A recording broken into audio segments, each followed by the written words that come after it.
How does your career affect your life? Most of us spend a minimum of 33% of our day working. Fast forward out 10 years and tell me what your ideal life looks like. 95% of the time, the first answer is what someone's doing for work. Picking your career.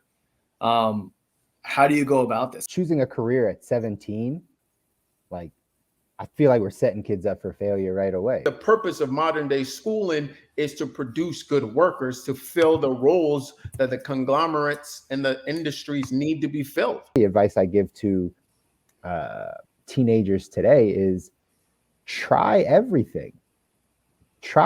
Get paid to try all the things. I was looking at the financial implications of all of this, and I was like, I don't know if this quite makes sense. I think it can be a really dangerous thing to not take into consideration how your career and your work life affects everything in your life. Work has changed dramatically, and we now have introduced a whole host of issues health-wise because we've removed ourselves from the farm. They spend their free time venting about how crappy their work is, rather than just celebrating for how great life is and the gratitude for where they're at. It brings a totally different demeanor. Every career has that downside that they don't explain to you, that this is the actual downside of it, because then you might actually think about it differently. If you don't like your 9 to 5 or you don't like the business you're running, what are you doing about it?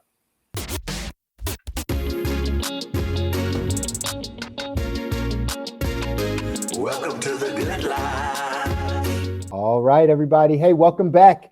This is another episode of the Good Life Visual Audio Podcast. I got Stu here. Say what's up, Stu. What's up, y'all? Guys, bibbity boo, bibbity boo. Kobi is also here. Say what's up. Hello, guys. What up, though? What up, though? Apparently, it's the robot night. I'm not sure what it is. And Martians, okay? We're including robots and Martian night day. Whatever time you're listening to this is night for us right now. But either way, I'm Chris, guys. We're diving back into how to design your life with extraordinary health, wealth, and mindset. As always, find us everywhere that you listen and watch, whether it's YouTube, Spotify, Apple Music, right? Go there, share it with somebody. We have another good one for you today. Conversation hot off the presses. We were having this conversation pre-game right before us talking. This is going to be a good one. I'm going to toss it over to Stu so he can intro what we're talking about today, but I think this is going to really resonate with a lot of you. Go for it, Stu. You're in. All right. Thank you, Chris. So today we had a couple different ideas we decided to go with, as he was talking about career, what we were just discussing here in the pregame chat, the three of us. So really, the area we're going to focus on is how does your career affect your life? There's going to be three different parts that we start picking at, and then we're just going to go off into a riff on it. First one is, picking your career. How do you go about this? I have a lot of people approach me on this. I do offer like single sessions to kind of help somebody get some direction. But there's so many facets that go into it. So we're going to go into picking your career, what the most popular careers are, and then the things they don't tell you about some of these popular careers. So, gentlemen, let's kind of start from the top. As far as picking your career, what were some of the things that you factored in when you were like, I'm going to be this when I grow up? It's a good place to start. I'll dive in and kind of answer, but I think backtrack one step and give it a little context also, just how this applies to the good life. Right? You got to think about what it is that we're doing here, right? Again, health, wealth, mindset, right? Really designing your life and work, our career, what we choose to do for work is a large part of where we start in this good life process. It might not be maybe the best place to start, and that's why we're having the conversation, but it is the common place that we start as far as what's the career? What are you going to do for work? A lot of times when I'm having financial conversations with people, Stu, like you said, when you are, when people are coming to you and you're kind of doing those one-off sessions about, right, just career, a lot of times when people are coming to me and we're having a financial conversation, one of the questions I often ask people is fast forward out 10 years and tell me what your ideal life looks like. If wherever you're going to end up 10 years from now, what does it look like for you? And 95% of the time, maybe higher, but 95% of the time, the first answer is what someone's doing for work. That's the first thing. They're either telling me that their business is going to be booming by that time. They're going to tell me that they're not currently doing what they're doing at this time for work. They might not want to work at all. And that's the first thing that they say. Well, at least I'm not working, right? They say things like that. But work is the first thing that comes up when we're dreaming or thinking about that life for most people. And so that's why this conversation is important in general, right? It's important because it's a big part. And how we go about picking that career is important. A lot of this stuff is, we talk about it here on The Good Life, indoctrination from school, right? Picking that career, picking that major. It starts early, right? Picking what you're going to school for, picking what you're going to go do. For me, I went to a college prep school where it was almost like, foregone conclusion, like you're going to college, like absolutely, like there's no other way. So then you got to figure out the major. You got to figure out what you do. The way I picked culinary. I have a culinary degree. For those of you that don't know, some of you that are joining us, you might not even know I have a culinary degree, but I do. I have an associate's in culinary arts, a bachelor's in food service management. That was what I initially went to school for. How did I pick it? Because I saw that I like to cook and be in the kitchen with my mom. That was literally my decision. And there wasn't a lot else that kind of came into that. Then I just figured out the couple schools and then I went. But picking the career, how we choose the career, I think it also deals with like what we're exposed, what we're exposed to at that time. So that's my little 2 cents. Could be what would you say on kind of like to frame up the conversation? Yeah, I think you did a great job, Chris. And, I'll go ahead and take it from here and see if I can add a few cents to it. You know what I mean?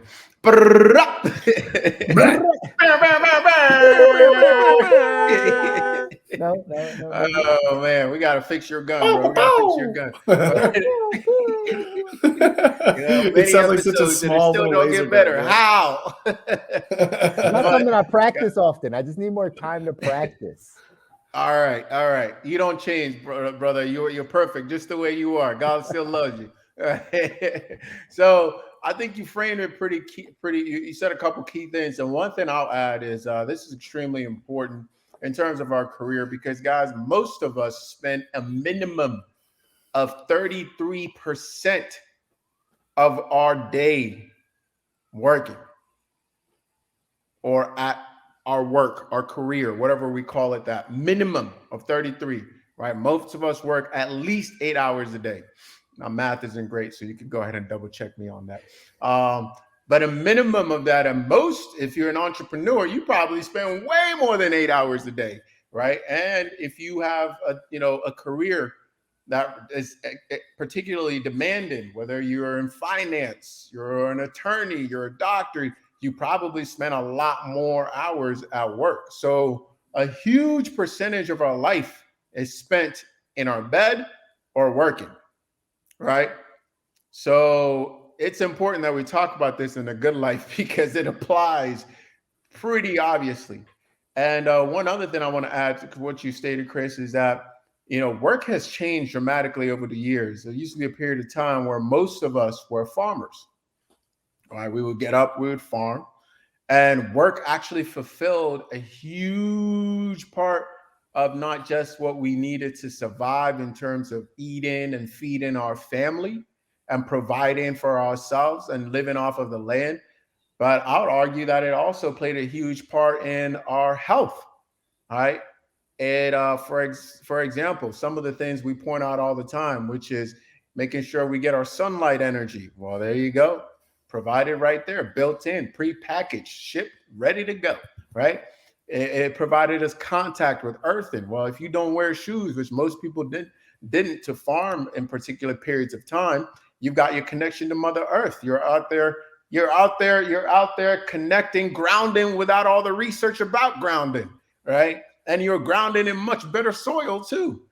You were out there getting air, right? Fresh air. That's been recycled by plants and giving us everything we need. You're out there getting your movements. Guys, did you know that gardening is considered one of the best forms of exercises there is? Gardening actually might be number one. Right? You're bending, you're twisting, you're turning, you're going in, you're squatting, you're leaning, you're walking, you're grounded, you're doing all types of stuff. So gardening is one of the most recommended forms of movement, particularly as we get older. And someone say, well, what about walking? Well, walking is fantastic. Walking is number two, right? You can consider it number two. But with gardening, you're also making contact with earth and returning back to source in a way that you may not particularly do when you're walking. You're making contact with soil. Then you have meditation.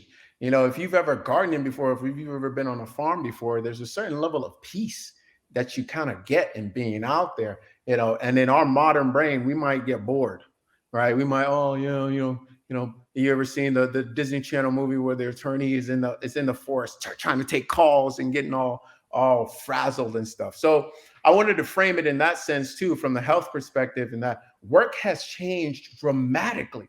And we now have introduced a whole host of issues health-wise because we've removed ourselves from the farm. I used to have an uncle that would always say, time to go back to the farm.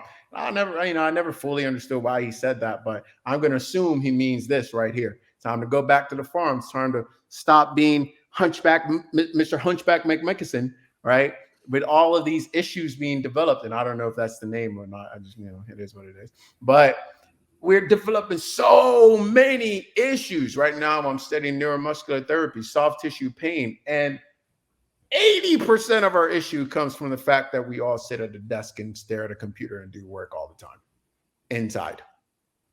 No earth, no soil, no ground. So just want to put that out there and connect that. And, I want to toss that back to Stu before I talk about kind of how I chose my career path here a little bit. Let's do it. I appreciate the reframe for both of you guys. I mean, I think a lot of people, at least traditionally, it seems to be a little different with our generation. Everything revolves around career. That's like almost the way that people look at it. Like my whole life should be about my career. And, as long as I'm making the money to provide, I'm good. Well, the thing is, are you aware mentally of how your career really affects the rest of your life?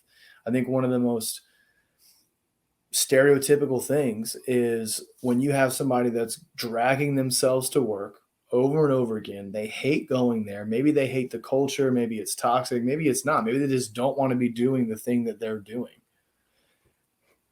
Does that negativity seep into other areas of your life? I think most people you ask in those situations, they'd say absolutely, because they spend their free time venting about how crappy their work is rather than just celebrating for how great life is and the gratitude for where they're at. It brings a totally different demeanor. There's something very psychologically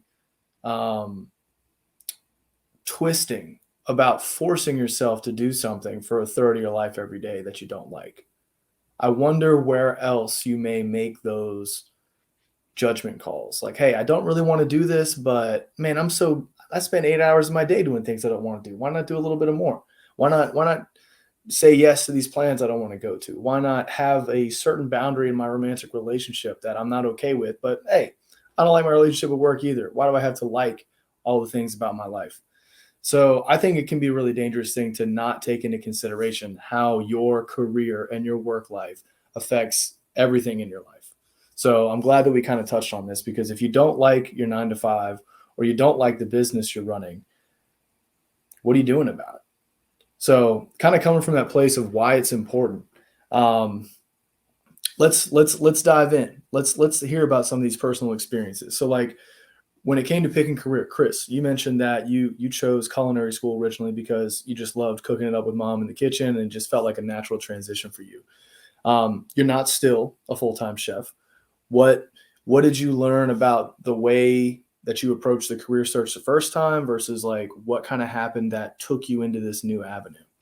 Yeah. So first off, choosing a career at 17, like I feel like we're setting kids up for failure right away, right? Like who knows what they want to do at 17, at 18 when you're planning to go to school. So culinary being one of the first things that I thought about, I had no idea about anything of the industry. I'd never worked in a restaurant before going and choosing that career. I just, again, recreational, cooked around the house, saw food, enjoyed food, right? Understood that side of things. But like, I didn't work in a restaurant. I didn't know what it was like to be behind a bar or like manage people. I didn't know any of that stuff. So for me, it was like shot in the dark, right? Just, hey, I think I like this thing.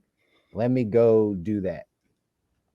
Lo and behold, literally first month in at school, because culinary is a whole different culinary arts programs are kind of like boot camps. They're kind of like some form of like military training to some degree, right? Very strict, very rigorous, very much so. Like, especially the school that I went to Johnson and Wales, like the only accredited universities for culinary arts. A lot of other things give our programs. This was a full-on degree. You can get a full 4 year in culinary. I only got 2, but like just very military. Just right. Got to make sure your jacket, your chef jacket, is ironed perfectly. A T in the back.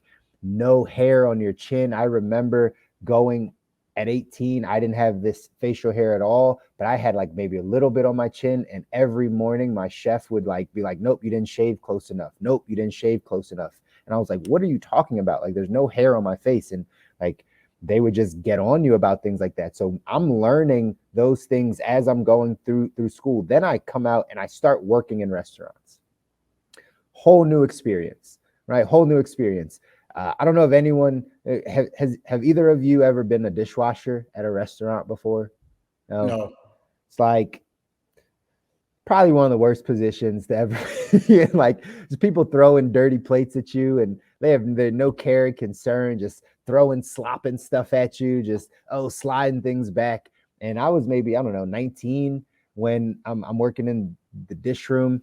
And I realized that like this position specifically wasn't going to be for me, right? Like definitely not this part. Like, I don't know what else.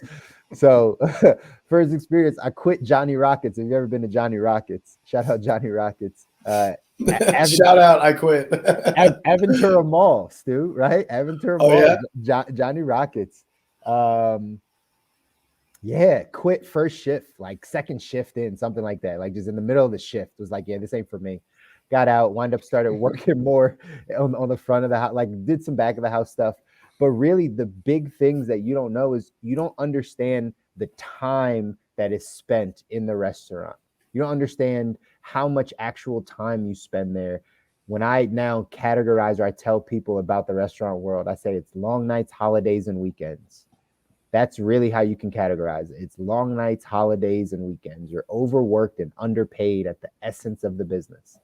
At the essence of restaurants, lower margins, the owners, the staff, no one's taking home a bunch of money from a restaurant, right? Even successful restaurants, you have to build a bunch of them, but like in general, you're not taking home a ton. And so once you start learning that, I didn't understand that. I didn't understand that there were lower margins. I was going to get paid a little bit less. I was going to be working 70 hours and having crap on me and smelling like garbage on the way out. Like I didn't know that was the life. I got introduced to it. And that right there was like, now I see there is a downside to this. You know, a lot of times we only see the upside when we're picking a career. It would be great to go be a chef in France. It would be great to go be an executive chef somewhere and feel like you have your name on a door and you can create restaurants and all types of things. But until you're in it, until you're there experiencing it, you really don't understand the downsides. And so I could go in all day about the downsides that I found in restaurants.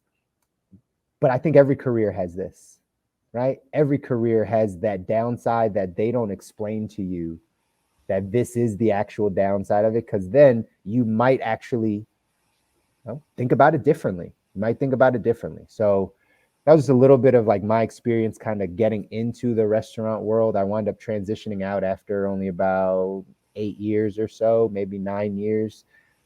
8 years, about 7 or 8 years in the industry. I wound up transitioning out, but I had made my way through like every position in the restaurant world. I started back of the house. Like I said, I was a dishwasher. I quit. I did prep cook. I was a line cook. right? I ran a gourmet cafeteria inside of like a Johnson and Johnson building. So that was like 5-day corporate catering. So it was like a 6 a.m. to 3 p.m. type of deal. Then I jumped front of the house. I was a server, bartender, worked my way into management. Like I knew every position in the restaurant, and none of it over time was for me, right? I loved the people. Too many downsides. I low key almost became an alcoholic, but that's a different conversation, right? Anyone that's in restaurants. Is it? Is it though? I don't know. And Anthony Bourdain. Go ahead. Well, I was going to say the same thing. Like construction pretty much drove me to that point. I was just tired of the hours, and man, I had to make a change. And I think identifying the fact that I was like, man, I really don't like my relationship with alcohol right now. I wonder why that is. Oh, that's right, because I hate my job. And then, okay, cool. So alcohol is not the problem. My job is. So let's get creative. So, in a conversation around how does your career affect your life, does it lead to poor choices in what you could be doing with your free time? I think the answer in at least 2 situations was a yes, or a potential yes, or an almost yes. But no, thanks for sharing on that. And absolutely, and honestly, not even just disliking it, but the culture. That's the culture in restaurants, right? That's why I was going to mention Anthony Bourdain, like, killed himself, but like he has a book, Kitchen Confidential, right? Like the underworkings of what happens in the kitchen. Like most, back in the day, like the kitchen was for like the ex-felons and right, like the scum of the scum. They just understood. So like they're all drug addicts, like they all drink a bunch, they all do coke, they all smoke, they all like that. That's the culture of kitchens. But it's a family. It's like we're the degenerates, but we're gonna love each other and we're gonna all go drink and smoke and do all this stuff after work because that's our culture. You might love it, but what are you becoming in that culture? Right? It might be fun, but what are you becoming in that culture? And I think that also has to play into it as well. I think it's important that we put a pin in that conversation for just a little later in this episode, because that might be the key part of the episode that we bring in here, is that culture that is you're exposed to, the stress that are exposed to. I've already talked about the health component on a more global macro scale of how we've shifted right over the decades, but now talking about the culture aspect of it as well. And I think this applies, whether we're talking about physicians and medical school students having the highest suicide rate of all groups, period. Whether we talk about, alcohol being quite an essential part of practice and law, whether we talk about, a high stress, drug use and being an essential part of high level, high ticket sales. Like, so we can talk about that here in a bit. And I think we should. But, I figured I'd like to give my little background too, if y'all don't mind. So my background is a little bit more of movement around, right? So first, I'm a high level guy. I always like to start high level. But I look at the entirety of life as we know it. We have 3 parts. We have your schooling years, which is all to set you up for a career, which is pretty much a third of your life, essentially, right? Depending on how long you go to school. Then you have your work years, right? Which is another kind of like thirds or 2/4 or whatever it is. Don't check my fractions here. Again, math, right? 2/4, half, 3 7/4, right? So, and then you have your third, kind of like your quote unquote retirement years or whatever, right? And by the way, another health note here. It's shown that within a few years of retirement, that's when most people kick the can, right? So it's really interesting how that works. But I bring this up to bring up one thing I've always talked about is the death of apprenticeship in favor of modern day schooling, which truly the purpose of modern day schooling is to produce good workers to fill the roles that the conglomerates and the industries need to be filled. Right? They need those roles filled. So you don't go to school to go think to yourself for yourself. You don't go to school to go ahead and learn how to unlock your true God's spirit given within you, the power that's placed within you as an individual. You don't go to school to learn that stuff. You don't go to school to truly learn to be a leader, right? What school does is it really finds the kids who are already leaders and then elevates them from there. It doesn't teach kids how to be leaders, right? At all. It doesn't teach kids how to critically think. It finds kids who are already intelligent innately and then elevates them in ways, right? So I just got to put that in there before we keep going, because I'd be remiss if I don't touch on that stuff, because it's so freaking critical in how the thing is set up right now and gets us into our career. Lo and behold, so let me backtrack it. For me, in school, I was always a hard worker, but I always had a lot of responsibilities, right? I'm the oldest of 5. I had a lot on my plate. So I always kind of relied on my kind of natural ability, right? I always felt like I never quite was able to fully max out my ability because of just the circumstances as it was. But I did all right. I did okay. And I remember telling my pops, I don't really want a traditional job. Regardless, I don't know what I'm going to do, but I'm going to do something else. I don't want a traditional job. I just know that part. And he was just like, he was cutting my hair. My dad's a barber. He's cutting my hair. He's like, what are you talking about, man? Like, don't make me work all this hard for you to come do something stupid now. All right. I think that's what he was thinking. He didn't quite say that. But people kind of always told me what I should do. Right? Had a great mind for history, loved it. I was always a very good public speaker. I was always, kind of played that type of role. So people are always like, "Oh yeah, he's gonna be a lawyer. He's gonna be a lawyer. He's gonna be a lawyer, or he's gonna be a politician." Blah blah blah blah blah. And I kind of took that on. I thought it was kind of fun. Like, that seems fun, right? What you do, you argue, and the little that I knew, and we'll talk about what kids know about careers. The little that I knew, I was like, oh, that's great. I get to make a lot of money. I get to go ahead and debate and do things that seemed fun and enjoyable. I was in mock trial and all these other things. So I was like, oh, I could do this. This is fun. They don't tell you about the millions of pages of little tiny script that you got to deal with. But that's another day. We'll talk about that later on. So that's the route I was on for so long, until I graduated college, and I was an American Studies major. So it's a mix of economics, history, and sort of sociology, right? And quite frankly, there is no set route when you come out with something that's not heavy science based. Even if you go with the biological route, right? You're either going to medical school. If you go the engineering route, that seems to be a lot more set, right? Or you go kind of like the lawyer route, or you kind of like figure your way in something else, right? So I come out, and I come out of school, college, and I was like, I had a few options: continue to go to law school and move on and take the LSATs to do all of that. But then I look left, I look right. So that was option 1. Option 2 was to find something else to do.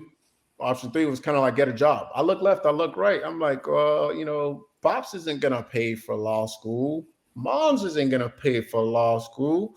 Oh, wait, how much does it cost? What? Oh, okay. So it didn't quite, I was stuck at that point because I wasn't sure. I was no longer set that that's what I wanted to do.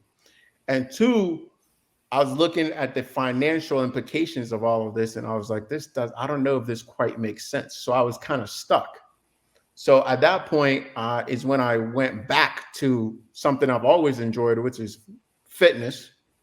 Started my own little training business, was training at the box gym. And then I ended up getting into teaching, right? Which I loved. I didn't like where I was teaching. I loved the art of teaching. I didn't like where I was teaching, but that's a story for another day. And that I went from that to sales, different types of sales, tech sales, financial tech sales. I went to real estate, and then I ended up getting out of that going into real estate with a small firm and then starting my training business, right? And here I am now.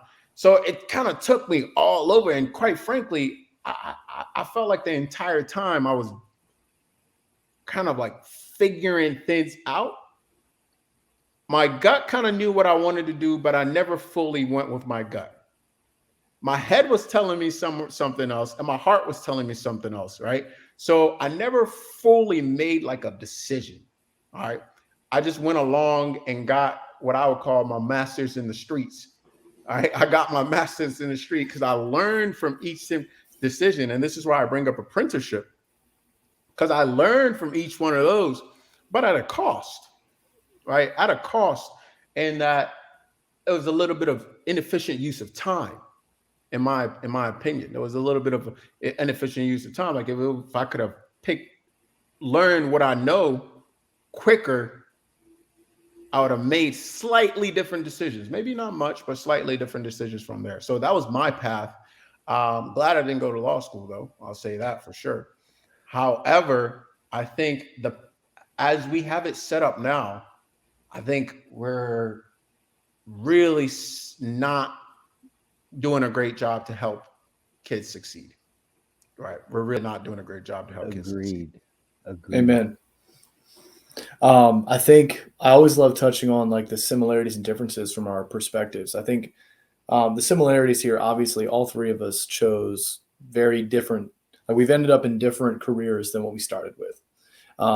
Chris, you had this idea of what might be like a passion project that you love based on your experiences, and you went with cooking to start. I resonate a little bit more with Kobi's side, where it's like, man, these are the things that I'm good at. This is what people are saying I should be doing. Maybe I should be doing those things. Let me lean. It's a very like calculated, like you said, cerebral space. The heart was not really consulted on that. For me, math and science.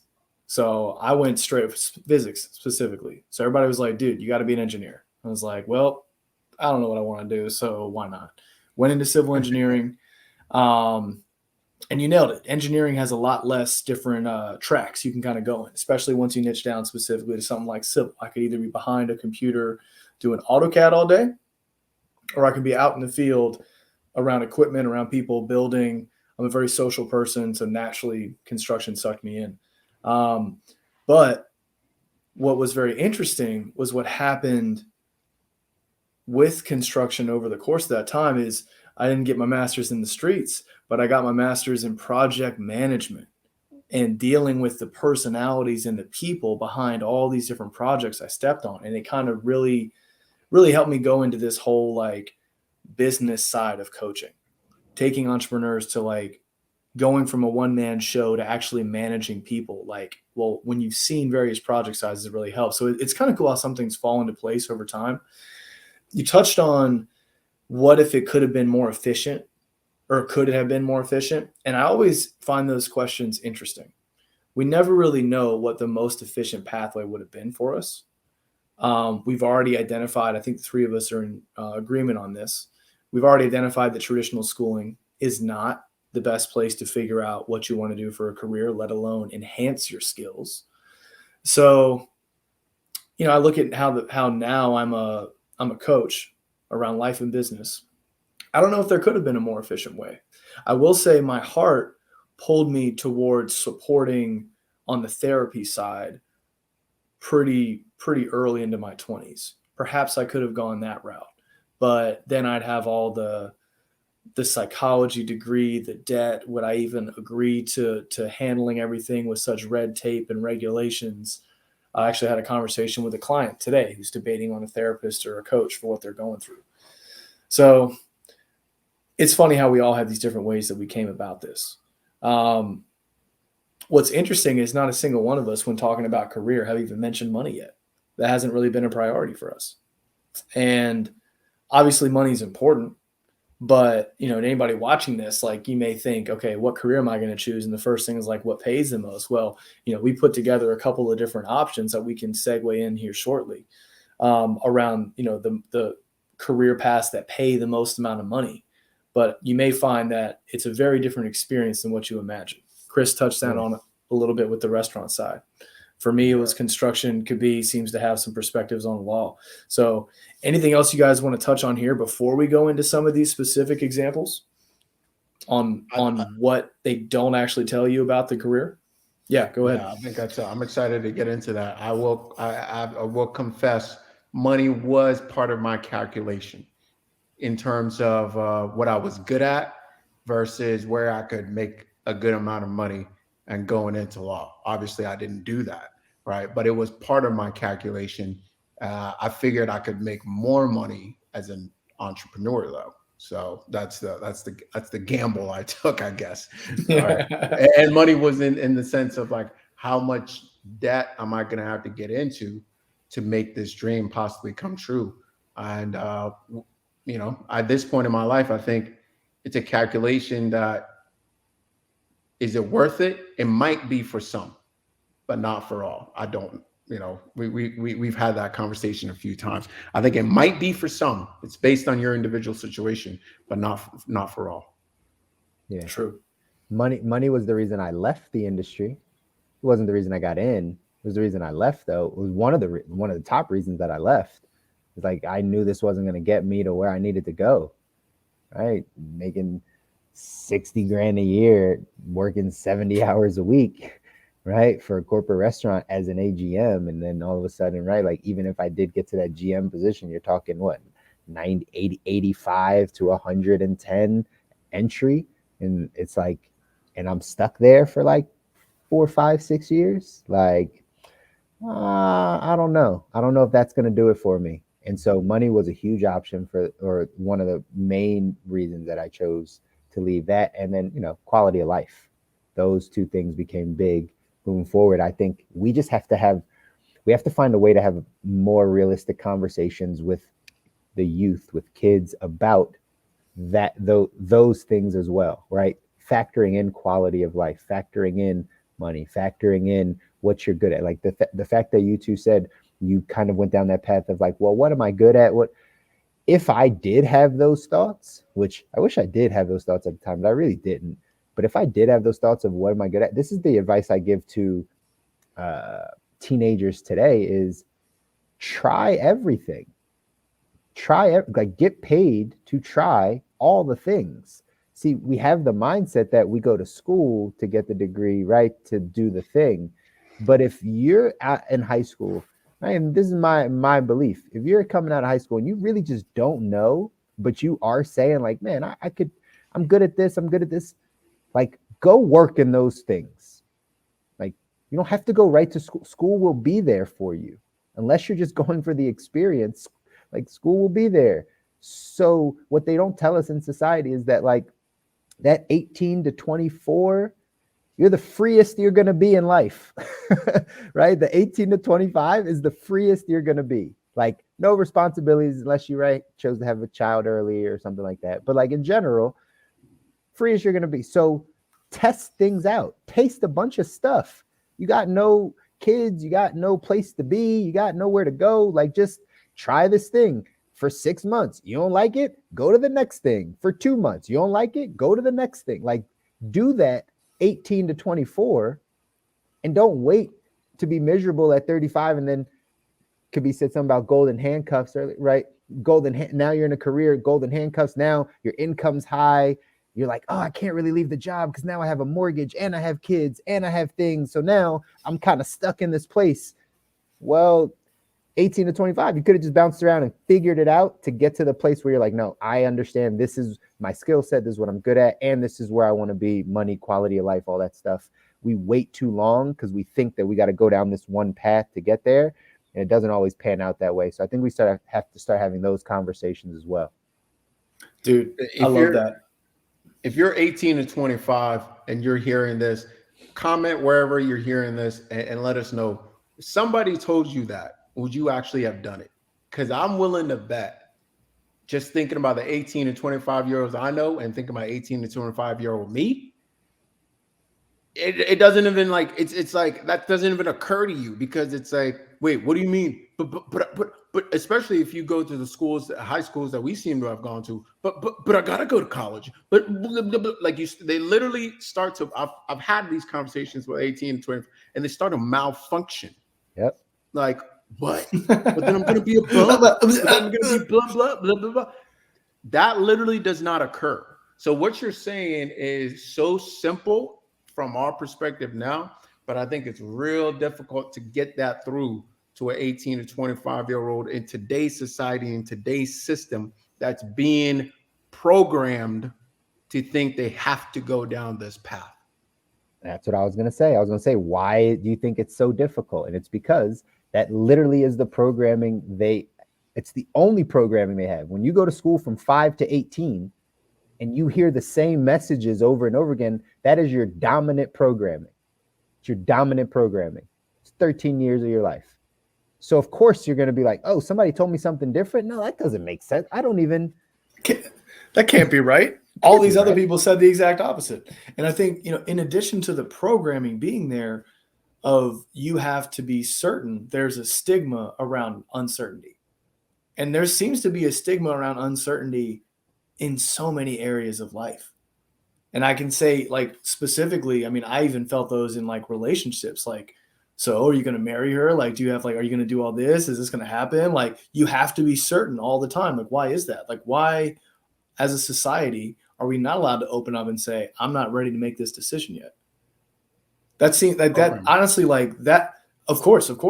But I think the fact that the sentence, I'm not ready to make that decision yet, not being verbalized more frequently, ages anywhere from like 15 to like 40 with some of the folks that I've worked with. When can we stop as parents, educators, influencers, whatever? When can we stop pushing that? Why can't trial and error actually happen? Some of these people that come to me for career, we explore different options that may work for them, and we come up with different ways they can go through trial and error so they can sink their teeth into this more. Could it be an internship? Could it be some type of apprenticeship? It's actually one of the reasons why I love coaching, is because you can actually find a master and apprentice, unlike so many other industries out there. And I think it's far more effective of an educational tool, as well as letting you know whether or not you're going to enjoy the ins and outs of that industry, not just the facade of what you think it's going to be. So to me, still getting this question or resistance around trial and error from people in their 20s and 30s, and sometimes even in their 40s, this trial and error it's going to give you the most information. No third party. I don't care what test you take. I don't care whatever. If you don't go out there and try different things so you can actually experience it, you're never going to know if you want to stick with it for a month, for 6 months, for a decade. Who cares? Why do we have to be certain at 18? I think it's ridiculous. And why is there still this pressure at late 20s to be certain? Who cares? Let go of that. Read The Subtle Art of Not Giving a Fuck and move on. Yeah. I agree with all that.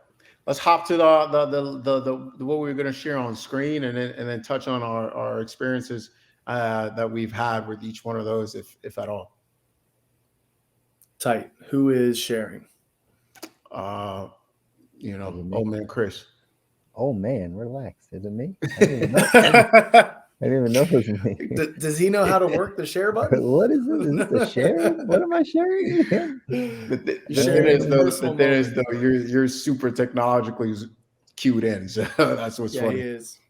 We're locked in. This is what I was sharing, which was from U.S. News, the 100 best jobs of 2022. Is that what we were talking about? This is what we were looking at? Yeah.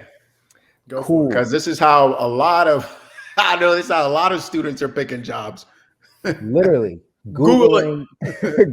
That's it. That's the way they're doing it.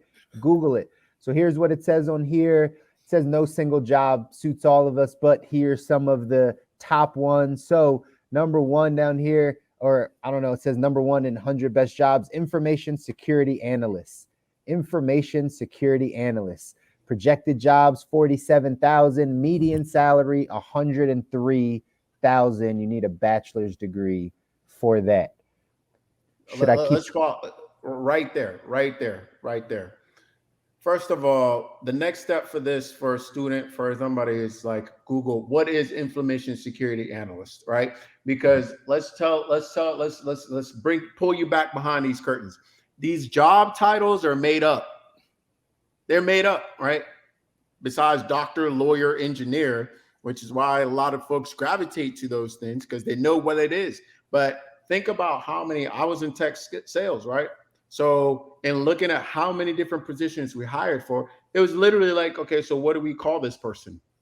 We have a task for them to do. We know that, but what do we call that person? And the thing to do is, and you know, I was instrumental in hiring a couple of folks because I was one of like the very early, I think the 7th or so employee and the head of, and at that time doing most of the sales department stuff. So we would look, okay, we would look at other companies and say, oh, okay, this is what they call their person. And they kind of do something like that. So we're hiring for this. All made up, all totally made up. So it's very important, especially as young folks or even folks that are maybe in confusion or confused by this, to really think about like beyond the ones that we've stamped and we know what they are, doctor, lawyer, engineer, that we know what that person kind of does. A lot of this stuff is kind of made up because it's new stuff happening all the time. And a bachelor's degree, not true. Most of the people I work with that were making quite a bit of money, minimum 80 grand, did not finish school, traditional 4-year school. They went to some coding boot camp. They graduated from some, and what they got, and this is what I tell folks, young folks in particular, is what is your skill? That's what's important. What skill? What can you do? Right? If I interview right now, what can you do, especially in this day and age? So information technology analyst, is very, very important that you understand that if you pick up a specific skill that you like, that you enjoy, especially in that world, right? So much more important than 4-year even computer science. You mastering one language will get you into a better position than you go into 4 years for computer science where you don't really know what it is that you do. Yep. I literally just had this conversation with a pastor. We were talking about how things are switching. It's no longer going to be that degree that's needed. It's your skill set. Can you tell me exactly what you do? I will hire for skill set. I will not hire because you went to an institution anymore. I don't care what you did to get that degree. What I care about is, can you do the work I need you to do? Can you do the work that our company needs you to do? And if that means you went to a boot camp, if that means you went through our little training system online to get some skills, but if you can show me that you have these skills, good to go. It's kind of like way back in the day when like typewriters were a thing. They would literally just hire you if you typed a certain amount of words per minute. They didn't care about anything else. If you could type X amount of words per minute, you're in. You got the job. That's what we're moving towards. It's about the skill set, not about what title you want, what your degree is. Just like Kobi said, what can you do? What is your skill? And if we can start training for skills, people will have employment. People will have employment. Do you think as a society we're actually moving that direction? Or do we think as perhaps the entrepreneurial side maybe we are? But I don't think we are moving in that direction. The entrepreneurs are, because we get it. Entrepreneurs are, agreed there. Yeah. But I think on the employee side, I think there's still that BS. But I think what, and you know, I'm in the Bay Area, so maybe I a little bit more of this, but I think what we are moving towards for is like, those are the jobs that are hiring though. Like there is a shift. I don't know if it's a major cultural shift overall, but I know for a fact, if you want a job, right, that's the direction things are going in, right? What can you actually do? Prove it, and we'll hire you. Things are definitely moving in that direction. So if you take anything from, if you're listening to this and you're trying to figure that out, hop in, figure it out. Like look at those skill sets, right? Go onto Fiverr or whatever and look through. Those are skill sets, right? And pick one of them, go to a boot camp, find a company that's hiring for that. And that is probably your quickest path to a job. So yeah, absolutely. I get what you guys are both saying. And I agree. What's the next one? Information security analyst was number 1. Number 2, nurse practitioner. Projected jobs, 114,000 almost. Median salary, 111. A lot of people going to school for nursing. I'll tell you that. A We'll lot of always people have a job. You will But if always you- have a job because we live in a disease management society. We do not have healthcare. We have a disease management society. So you will always have a job. This one right here will always be one that exists. Here's something real quick. Let me dive in just to look at this, what it says on this article. Again, the median salary is 111,000 with if you have a master's. If you have a master's, because I know nurses that don't make 111 because they don't have that education, right? So this is saying if you want to get to that income range as a nurse, then you need a master's, which means you're going to go to school and pay student loan debt to make $111,000 a year. Now, again, that might seem like a lot for a lot of people, but to get a master's degree, what does that cost you? What does that cost you? 100 easy to get the master's. How many years? 6 total, right? 7, 8, I'm not sure. To get to 100,000, you're going 8 years to get to 100,000 as a nurse. Like, is that ROI? You know what I mean? Like, these are the conversations I think we have to start debating a bit more. You don't even know if you're going to like it. That's right. You have no idea because we don't know. Just like Kobi was getting at, and Chris with the apprenticeships versus trial and error. 7 years of school, all this debt, and you have never actually done it. You just had this idea of what it is. So I'm open invitation to like anybody that wants to figure it out. If you want to host some type of event, internships, apprentice program, like hit me up. I'd be happy to help you guys set that up because this is how we change the future. Is we actually give people an informed piece of what their career is going to look like. Thankfully, with engineering, we had some of those opportunities, and it's exactly why I didn't become an engineer. I should have spent more time on a job site. Maybe I wouldn't have spent 6 years in construction. But I have a client that is a nurse practitioner. She loves a lot of what she does, but she works a lot. It's incredibly stressful. It's very taxing to touch on the mental side and the health component that could be alluded to. You're going to go through a lot in that position. So that's collective quality of life. Oh, go ahead, Kobi. Oh yeah, to hit on that as well, quality of life. The collective health of doctors is shocking how bad the collective health is. Shocking. You know how many overweight doctors there are? Have you ever been a doctor? Like you see all these overweight doctors. It's like it's shocking, bro. So confusing. It's shocking, and of course, weight is just a tertiary symptom, but level of stress. How many actually take their own life? Right? Shocking. I was talking to a teacher of mine who was telling about this top neurosurgeon killed himself. Why? Right? And that's actually not that uncommon. That's at the top. Like, I don't know if you can get in terms of pay and schooling and quote unquote cachet. I don't know how much higher you can go than a neurosurgeon. Right. So, yeah, there you go. Cool. So keep going down this list. Well, physician assistant came in number 3. Again, similar master's degree, 115,000 in salary. Number 4, medical and health service manager. So again, this healthcare side of things, just like could be said, right? The system's not going away, right?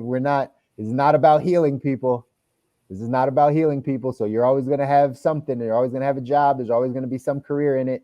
But a medical and health services manager, these are the professionals that are hiring the staff, that are managing the budgets, that are going through that process, running the facilities, those types of things.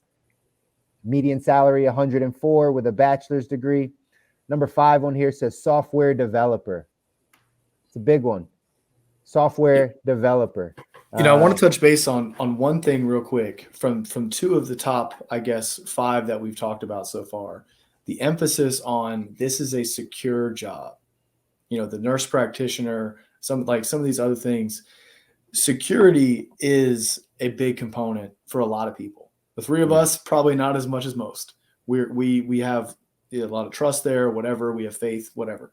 But the question everybody out there is, how much of security, like how much do you want that to be a part of your decision-making process? Like let's take relationships, for example. You won't always be attracted to the person or partner that is like most stable and secure from you if there's nothing about them that excites you, there's no passion. Although some people end up making decisions where they say sacrifice on some of the passion and they're stuck with somebody for a long time that maybe there's no spark. Maybe they find that out years down the road. This same type of thinking can be applied to your career. What is the balance of excitement and passion versus security that you want to bring to the table? So while it is important, like, folks, we have to have a balance here, or else you're going to have that midlife crisis and buy that Corvette because you don't like your job and you got all this extra money with it. So many people base their decisions on security. Partially, again, we're not going to beat up on the parents here, but it's from the parents, right? I know so many people that are like, a parental, the parent's job is to make sure they provide and protect their children. So they're naturally going to lead you down the safest path. That's just easiest to say. But when it comes to what you're choosing for your career, right, and what you're doing, some safety and security is not going to be the thing that's going to make you the most fulfilled and happy. It's not what's going to do it for you, because we need other things. However, that is a parent's job, is to say, hey, just go down this path because this will make sure at least you have this. At least you have a plan B. At least you'll never not have a job. At least, right? Like they give you the safest route. At least. We take that in. And then we start to make our decisions based off of their security, right? Their scarcity mindset, whatever that is. And that's what we start having problems with as we get older, because maybe we don't have that mindset or we want to switch it, but that's what it was rooted in. So absolutely. You want to keep looking at the list? What else we got? Where we at? Maybe let's move through like the top 10 real quick. Yeah, let's go through the last 10, the next 5. So we had software developer at number 5, coming in at 110 median salary. Data scientists use technology to glean insights from large amounts of data, right? So again, bachelor's degree, almost 100 grand as the median salary as a data scientist. Then you have financial. You can literally learn to do that through an Excel certification. I bet. Promise. Skill set, right? Number 7 is financial manager. Basically, who runs the finances of an organization. Those types of things are important. Median salary, 134,000 with a bachelor's degree. Number 8 is a statistician. Again, I don't know how many people are out there being a statistician, but again, it's using data. And what we are living in is a time where there's a ton of data and companies that need data processed and information on data. So statistician may be something that could be an opportunity for you. But again, looking at this, it says median salary, 92,000, education, a master's. So that means in order to get to 92,000, you got to have a master's in order to get somewhere around there to be a statistician. Number 9 is a lawyer. Median salary, 126 with a doctorate. How much schooling need? Yeah, how much? 3 years. There we go. So that is lawyer number 9. And then number 10 says speech language pathologist. With a master's, you're getting to a median of $80,000. And then obviously physician came in. Just you laughing about them is cracking me up. because these are hilarious numbers to me. I know for some listening, and right, everybody's listening from different places. That may be life-changing money to you, right? That may be something that you're like, man, if I could just get to 80, my life would be better. Remember, I'm on the wealth side. I understand these conversations. I understand if you're only making $30,000, $40,000 a year right now, doubling your income would be life-changing, right? It'd be life-changing. But the amount, again, ROI, the amount of education, the amount of money that it takes in that career to get to 80,000 W2, by the way, W2. So that means 80,000 might be median. You're taking home 63, right? You're taking home 63 with a master's degree. You wonder why, right? We're not getting to where we need to be. But these were just, we wanted to highlight some of these for you guys. If there was something you wanted to add to those, we looked at those top 10. Anything you want to add to it? I think real quick, median salary, for those that aren't familiar with the term, like you're not starting with those numbers. So Right. definitely something to keep in mind for those individuals that are out there trying to decide on a major and thinking, man, I'm gonna come out here making whatever it said on that screen. No, there's a ramp up process. Absolutely. Man, I think it could be, unless you have anything, I think the rapid fire might be the way to go here. Let's make it happen.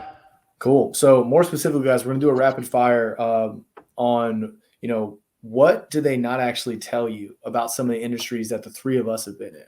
So for me, for those that don't know, project management, construction management, that type of thing. Chris, restaurant industry.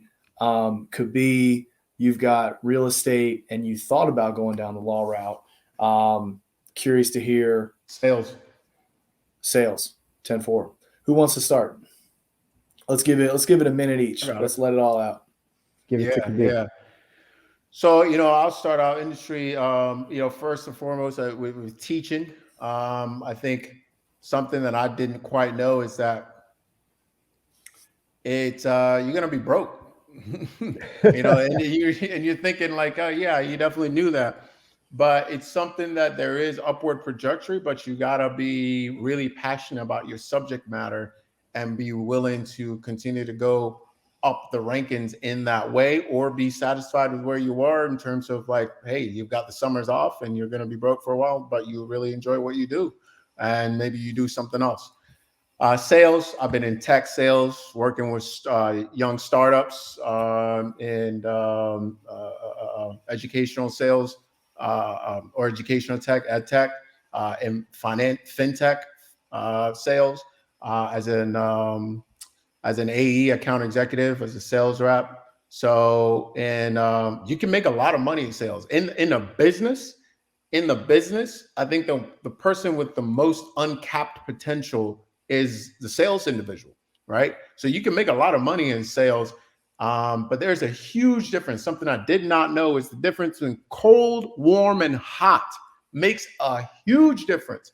And cold, what I mean is that cold, are you sourcing your own leads? Warm, are you getting leads that are coming in and you are taking them through the process? Or hot, where you're just basically responsible for making sure they have a good experience and walking through the pipeline to close the deal. Very, very, very, very different type of sales. And and do you kill what you eat, or are you set up and fed? What I mean by that is you could be in a situation where you are literally sourcing your leads and you kill what you eat. And that's what happens mostly in real estate and some tech, but most tech is warm, right? So stuff they don't really tell you, right? And you got to make sure that that's all built in. You know kind of what you're going into. Being in a small startup tech sales situation is a lot different than being in a big tech sales situation. You either have the money or you have the deal, or you have nothing.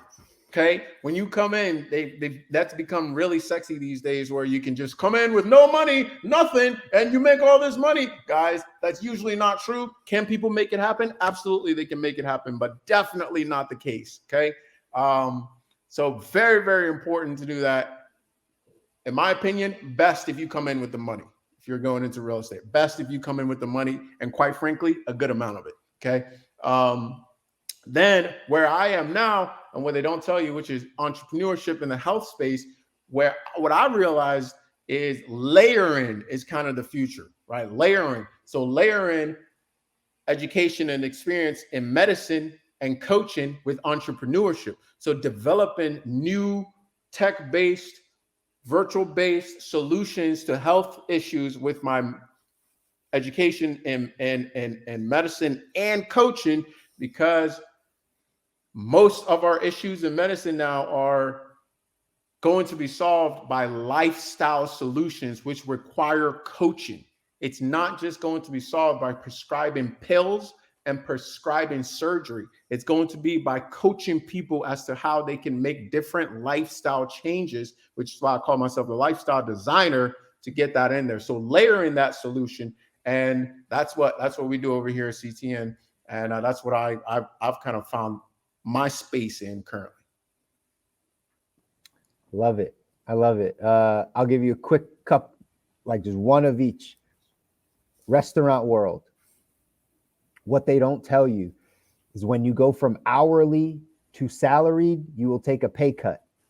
It is not actually an advancement in the restaurant world. Servers, bartenders, line cooks, staff that work in a restaurant oftentimes will make more money than the manager, supervisor, right? Because of the hours that you wind up working. When you break it down, you do not make the same amount of money. And a lot of times you think it's a step up because that's how we think in our careers. Like, oh, if I get into management, that means I'm better. Nope.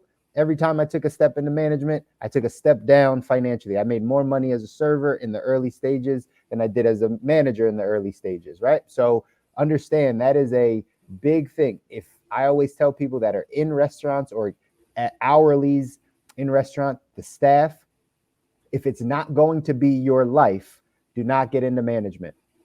If you don't want it to be your life, if that's not really where you're going, you don't want to own a restaurant, you don't want to be a GM, right? You don't want to go that direction. You just think this is going to be more money or like better hours or something. Don't do it. Stay hourly because you will take a pay cut and you will have more stress because now all of it's on you. The big part of going from hourly to manager is it's a completely different role. You think at the end of the day that because now you're a manager, that now people work for you. It's not the way it works. Once you get to management, you work for them. Now they come to you with all the problems. Now you have to accommodate them and you get paid less and you have more hours. So if it's not going to be your life, don't step into management. You might as well just stay hourly, figure out what else you want to do and go do that thing. That's for the restaurant side. The financial side, the financial industry, dirty little secret. It's not really a secret. It's not really dirty. Well, I guess a little bit. The financial industry is built to help wealthy people. The financial industry is built to help rich people. Eventually, you can have your heart in it all you want to. And people like me that push our way through to help the people that need the most help, you can find them. But in general, the industry is going to point you in the direction of helping the people that have the money. They have the means. They have what they need, right? And that is going to become that rat race again of how can you get the biggest client and and all of those things. And it takes the love out of it. It takes the fun out of it because now you're just seeking the big dog. If you can get into the financial industry and you can really find a way to help the people you want to help and still make money from it, golden. Otherwise, the industry is going to point you into the high net worth assets under management. This is how you make money. This is how you make the most money. And oftentimes, again, what comes with that is not really what you want out of your life. So that's what they don't tell you.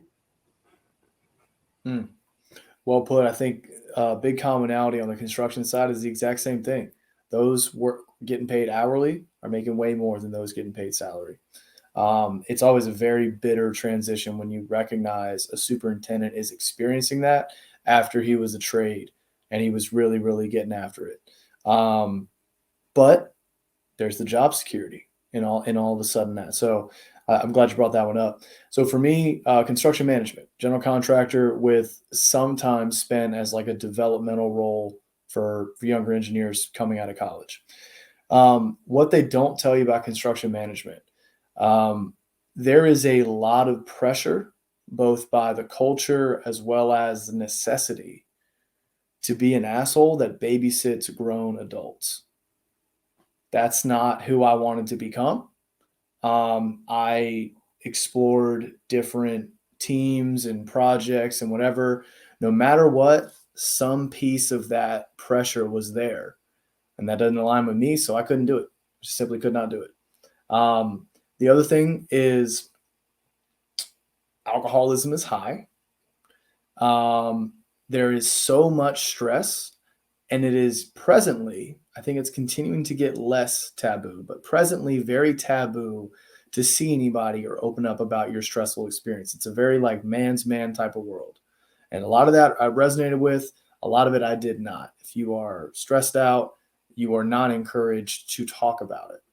There is no going to see a therapist. There is no opening up. This culture will suck you in. Not to mention a whole lot of traveling and not a lot of time spent with family, which is one of the reasons why I said goodbye. As far as working in the developmental space, either within a corporation or now for myself, you take on a lot of energies from your clients. I would imagine you guys experience some degree of this. When I step into somebody else's world and life experience, I am, especially because I'm very empathetic, I am exposing myself to all of the negative emotions that they are dealing with. You have to spend a lot of time if you're dealing with that space. And I think the same thing goes with therapists. You have to spend a lot of time focusing on yourself and being able to isolate your own energy and remain separate from the identities of your clients. So that I think is not spoken to very frequently on, especially like the mindset side. And then I think the final piece is owning a business. I'm in front of this laptop a lot. Most of my relationships are now through a laptop. That is very different than construction. It is not as glamorous to own a business as we think it is. I like it because I get to choose my destiny. I will either fail or success because of me and what I do. That is what I need in life.